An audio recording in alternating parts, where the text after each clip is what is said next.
Hello నమస్తే. Diabetes ఆరోగ్య విజ్ఞానం సిరీస్‌లో ఇప్పుడు ఇన్సులిన్ గురించి మాట్లాడుకుందాం. డయాబెటీస్ కొత్తగా వచ్చిన వాళ్ళకి ఆహార నియమాలు, తర్వాత ఇదివరకు నేను చెప్పిన మెట్ఫార్మిన్, గ్లిప్టిన్స్, ఎస్‌జిఎల్-2 ఇన్హిబిటార్స్, సల్ఫోనైల్యూరియాస్ ఇలాంటి మందులన్నీ వివిధ రకాల కాంబినేషన్స్‌లో వాడినప్పుడు అప్పుడు కూడా పనిచేయకపోతే ఇన్సులిన్ వాడతారు. ఇన్సులిన్ ఇంజెక్షన్ అంటే చాలామంది భయపడతారు. కానీ ఈ ఇన్సులిన్ ఇంజెక్షను మానవాళికి ఈ డయాబెటీస్ అనే ఒక భయంకరమైన వ్యాధి నుంచి తప్పించుకోవడానికి ఒక దివ్య ఔషధంలాగా పనిచేస్తుంది. నిజానికి మనం వాడే చాలా మందులు, అన్ని మందులు కూడా ఇన్సులిన్ ద్వారానే పనిచేస్తున్నాయి. ఈ ఇన్సులిన్ అనేది ఒక హార్మోన్.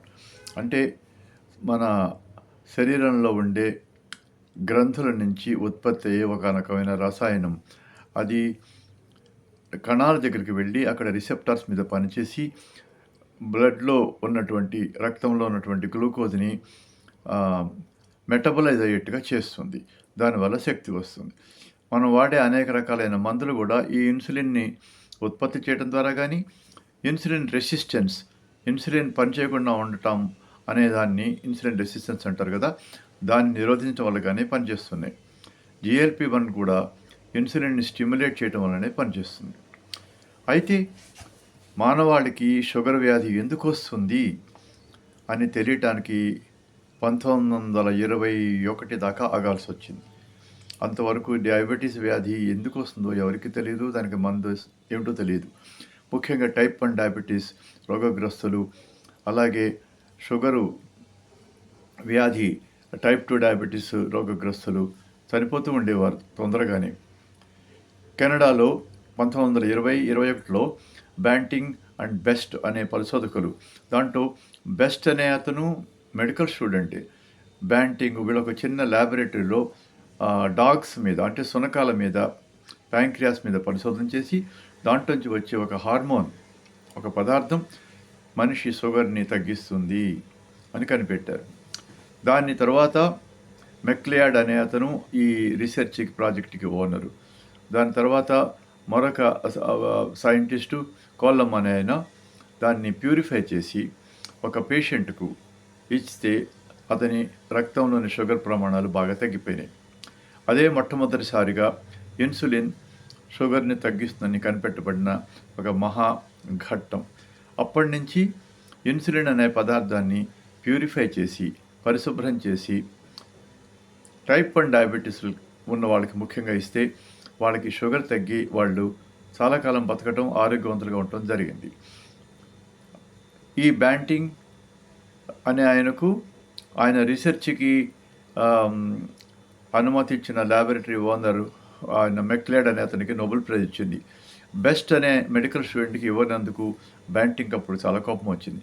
అయితే నోబెల్ ప్రైజు అతను ఆ ప్రైజును ఆ బెస్ట్ అనే స్టూడెంట్తో కలిపి షేర్ చేసుకుంటానని అనౌన్స్ చేశాడు. అంటే ఆ రీసెర్చ్కి ప్రోత్సహించిన ఆయన నిజానికి అప్పుడు ఆ టైంలో లేడు అక్కడ, ఆయన ఎక్కడో హాలిడేలో ఉన్నాడట. కాబట్టి ఆయనకి సగం, ఈయనకి సగం వచ్చిన నోబెల్ ప్రైజ్ను ఆ మెక్లియాడ్ అనే అతను మొట్టమొదటిసారి దాన్ని శుభ్రం చేసి ఆ పేషెంట్కి ఇచ్చినటువంటి కాలిన్స్ అనే అతనికితో పాటు పంచుకున్నాడు. ఈ విధంగా నోబెల్ ప్రైజ్ని నలుగురు ఆ మొత్తాన్ని పంచుకున్నారు ఆ రోజుల్లో. అప్పటి నుంచి, అంటే 1921 నుంచి ఈ ఇన్సులిన్ అనేది జంతువుల యొక్క ప్యాంక్రియాస్ నుంచి తీసి శుభ్రం చేసి వాటిని ఇచ్చేవాళ్ళు. చాలా కాలం, అంటే ఇటీవల 1990 దాకా కూడా మేము కూడా డాక్టర్స్ని కూడా ఈ జంతువుల నుంచి వచ్చినవి యానిమల్ ఇన్సులిన్స్ అంటారు, వీటిని వాడేవాళ్ళం. ఇవి పంది, అంటే పోర్సైన్ ఇన్సులిన్, పంది ప్యాంక్రియాస్ నుంచి కానీ, బొవైన్ ఇన్సులిన్ ఆవు ప్యాంక్రియాస్ నుంచి కానీ ఉత్పత్తి చేసి వాడేవారు. అయితే వీటి వల్ల కొంత ఎలర్జిక్ రియాక్షన్స్, కొన్ని షుగర్ ఎక్కువగా తగ్గిపోవడం, ఇలాంటి ప్రాబ్లమ్స్ ఉండటం వల్ల వీటిని ప్యూరిఫై చేసి, శుభ్రం చేసి హ్యూమన్ ఇన్సులిన్స్, వీటిని రికాంబినెంట్ DNA టెక్నాలజీతో మనిషి ఇన్సులిన్ లాగానే స్ట్రక్చర్ ఉండేట్టుగా తయారు చేయడం అనేది 1990లో జరిగింది. అంటే ఇన్సులిన్ యొక్క మాలిక్యూలు అది ఒక ప్రోటీన్, అంటే మాంసకృతి లాంటిది. అది ఎమినో యాసిడ్స్ అనేటువంటి చిన్న చిన్న పదార్థాలతో చేయబడి ఉంటుంది. దీనికి 2 గొలుసులు ఉంటాయి. ఏ చైన్, బి చైన్ అని. ఈ ఇన్సులిన్ యొక్క స్ట్రక్చర్‌ని మార్చి ఈ పూర్తిగా మనిషిలో ఉత్పత్తి అయ్యే ఇన్సులిన్ లాగా తయారు చేయడానికి చాలా ప్రయత్నాలు చేశారు. ఎందుకంటే 1920 నుంచి 1990 దాకా జంతు ఇన్సులిన్స్‌నే వాడేవారు. అవి వాటిలో స్ట్రక్చర్‌లో తేడా ఉండేది. మనిషి ఇన్సులిన్‌కి, పంది యొక్క ఇన్సులిన్‌కి తేడా ఉండేది. మనిషి ఇన్సులిన్‌కి, ఆవు ఇన్సులిన్‌కి, బోవైన్ ఇన్సులిన్‌కి తేడా ఉండేది. కానీ ఖచ్చితంగా హ్యూమన్ ఇన్సులిన్స్, మనిషి ఇన్సులిన్ లాగా తయారు చేయడం అనేది తర్వాత ప్రారంభమైంది. 1990లో హ్యూమన్ ఇన్సులిన్స్ అంటారు వీటిని. ఈ హ్యూమన్ ఇన్సులిన్స్ ఈ మధ్య దాకా వాడాం.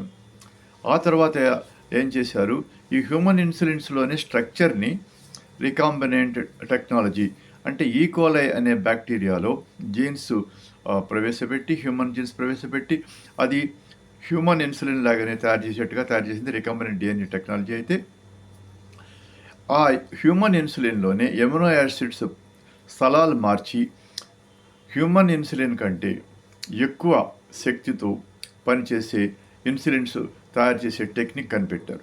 వీటిని ఇన్సులిన్ ఎనలాగ్స్ అంటారు. ఇవి 2000 సంవత్సరం తర్వాత నుంచి రావడం మొదలుపెట్టారు. 2010 ఆ ప్రాంతాల నుంచి. వీటిని ఇన్సులిన్ ఎనలాగ్స్ అంటారు. హ్యూమన్ ఇన్సులిన్స్ వల్ల రియాక్షన్స్ చాలా తక్కువ ఉంటే హ్యూమన్ ఇన్సులిన్ ఎనలాగ్స్ వీటి నుంచి ఇంకా తక్కువ రియాక్షన్స్ ఉంటాయి. ఇవి ఇంకా వేగంగా పనిచేస్తాయి. ఇవి ఇంకా బాగా షుగర్ తగ్గిస్తున్నాయి. ప్రస్తుతం మనం జంతు సంబంధమైన ఇన్సులిన్స్ వాడటం లేదు. అవి బొవైన్ ఇన్సులిన్, పోర్సైన్ ఇన్సులిన్. కానీ హ్యూమన్ ఇన్సులిన్స్ క్రమక్రమంగా తగ్గిపోతున్నాయి. తర్వాత ఇప్పుడు మనం వాడుతున్నది ఎక్కువగా ఇన్సులిన్ ఎనలాగ్స్. హ్యూమన్ ఇన్సులిన్స్ వీటిని మనము ట్రేడ్ నేమ్స్ చెప్తే మీకు గుర్తొస్తుంది పేషెంట్స్కి, డయాబెటిస్ పేషెంట్స్కి. యాక్ట్ ర్యాపిడ్ ఇలాంటి పేర్లతో, రెగ్యులర్ ఇన్సులిన్ ఇలాంటి వాటితో తయారు చేసేవారు.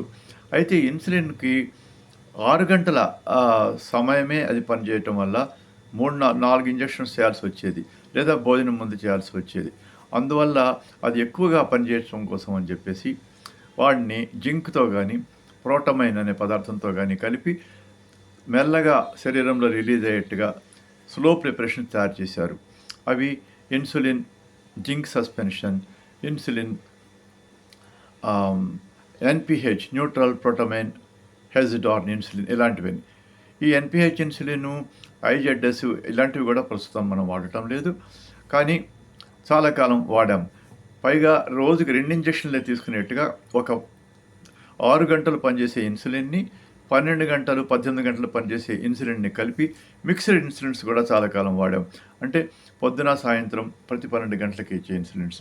వీటికి ఉదాహరణలే ఎన్పిహెచ్ ఇన్సులిన్, ఇన్సులాటాన్ ఇలాంటివి. అయితే ప్రస్తుతం ఇన్సులిన్ ఎనలాగ్స్ వచ్చిన తర్వాత human insulins, insulin zinc suspensions, ప్రోటీన్తో కలిపిన ఇన్సులిన్స్ వీటన్నిటికంటే కూడా ఇంకా వేగంగా పనిచేసేటువంటి ఇన్సులిన్స్ వచ్చినాయి. వీటికి example insulin lispro, insulin aspart. ఇది కాకుండా ఒక్కసారి ఇంజెక్షన్ ఇస్తే 24 గంటలు పనిచేసేవి insulin glargine, insulin detemir, insulin glulisine. వీటిని బేసల్ ఇన్సులిన్స్ అంటారు. అంటే త్వరగా పనిచేసే insulins, insulin analogues lispro, insulin aspart. అయితే స్లోగా పనిచేసే basal insulins insulin glargine, insulin detemir, insulin glulisine. So త్వరగా పనిచేసే ఇన్సులిన్ని రోజుల్లో పనిచేసే ఇన్సులిన్ కాంబినేషన్తో వాడి టైప్ 1 డయాబెటీస్లకి చాలా ఉపశమనం కలిగిస్తుంది. కాబట్టి ఇన్సులిన్ అనే విషయం గురించి తెలుసుకోవాలి. ఈ ఇన్సులిన్ ఇంజెక్షన్ తీసుకునే పద్ధతులు కూడా చాలా మార్పులు వచ్చినాయి. ఇన్సులిన్ పెన్ రూపంలో ఇస్తారు. ఇదివరకు భయపడేవారు ఇన్సులిన్ ఇంజెక్షన్కి. ఇప్పుడు చాలా తేలిగ్గా పెన్తో ఎవరికి వాళ్ళ ఇంజెక్షన్ తీసుకోవచ్చు. దీంతోపాటు గ్లూకోమీటర్స్ రావటం వల్ల ఇంట్లోనే మనం షుగర్ చెక్ చేసుకుని, షుగర్ని పరిశీలించుకుని దాని ప్రకారం ఇన్సులిన్ అడ్జస్ట్ చేసుకోవచ్చు. ఇంకా టైప్ 1 డయాబెటీస్లకి ఇన్సులిన్ కంటిన్యూస్గా శరీరంలో ఇచ్చేట్టుగా మనం రక్తంలోని చక్కెర ప్రమాణాలకు అనుగుణంగా ఇన్సులిన్ని వదిలి షుగర్ని తగ్గించేటువంటి ఇన్సులిన్ పంప్ అనేది శరీరంలో ఫిక్స్ చేస్తే అది బ్లడ్ షుగర్ని కనిపెట్టి దాని ప్రకారం ఇన్సులిన్ వచ్చి ఇన్సులిన్ పంప్స్ కూడా ఇప్పుడు డెలివరీ డివైజెస్ చాలా బాగా వచ్చినాయి. కాబట్టి ప్రస్తుతం మనం ఇన్సులిన్ ఎనలాగ్స్, ఇన్సులిన్ పెన్స్ వాడుతున్నాము. వీటి వల్ల డయాబెటీస్ చికిత్స ఎంతో విప్లవాత్మకంగా మార్పులు చెంది. వచ్చే లెక్చర్లో ఇన్సులిన్ ఎలా పనిచేస్తుంది, ఎప్పుడు వాడాలి, ఎలా తీసుకోవాలి అనే విషయాల మీద చెప్తాను. నమస్తే.